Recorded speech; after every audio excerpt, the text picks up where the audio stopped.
বাজে, মানে দুপুর 12:30 নাগাদ বাজে। তো মেয়ে চলে এসছে এদিকে জামা কাপড়গুলো, মানে ও স্নান হয়ে গেছে বলে জামা কাপড়গুলো একটু রোদ্দুরে দিতে এসছে।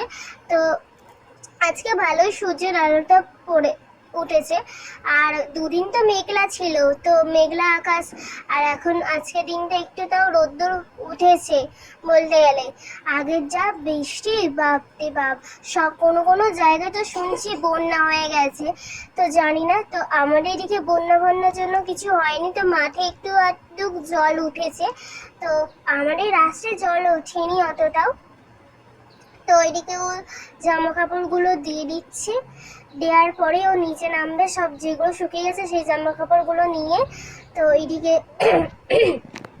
আমরাও খেতে বসে পড়ছি। আর এদিকে আমি আলু ভাতে মাখছি, আলু ভাতে আর করলা ভাতে, বেশি কিছু করিনি। এত গরমের মধ্যে যে একটু ডিমের ঝোল করেছি, আলু ভাতে, করলা ভাতে আর ভাত।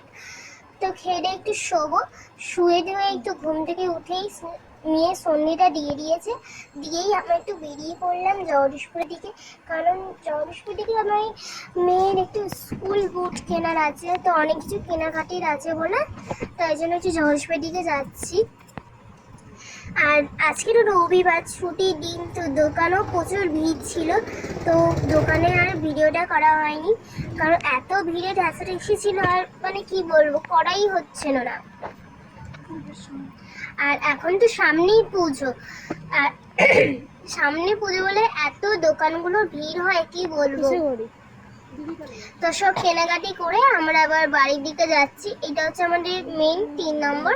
তো 3 নম্বরেই আমরা থাকি, জগদীশপুর 3 নম্বর দেবীপাড়া মাকালতলা আমাদের অ্যাড্রেস। আর এটা হচ্ছে শিবতলা। তো আমাদের বাড়ির সামনেই, এখানেও দুর্গাপূজা হয়, তো দুর্গাপূজার জন্য প্যান্ডেল খাটানো হচ্ছে। তো দুর্গাপূজা হয়, তারপর দুর্গাপূজাতে অনেক অনুষ্ঠান হয়। তো একটু আমি দোকানে কেনাকাটি করে নিলাম, মানে একটু যেগুলো মশলা পাতিগুলো কিনে নিলাম। কিনে নেওয়ার পর তো চলো বাড়ির দিকে একটু রওনা যাই। তবে একটু সামনে একটা বন্ধু ছিল, তো ও একটা কথা জিজ্ঞাসা করলো বলে ও আমাকে দাঁড় করালো। তো চলো বাড়ির দিকে।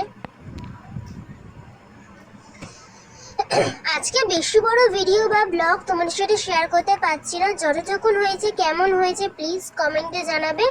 আর ভালো লাগলে তো সাবস্ক্রাইব করো। আজকে পর্যন্ত এইটুকুই ভিডিও, এইটুকুই ব্লগ তোমাদের সাথে শেয়ার করছি। পরে নতুন ব্লগে তোমাদের সাথে আসছি। টাটা।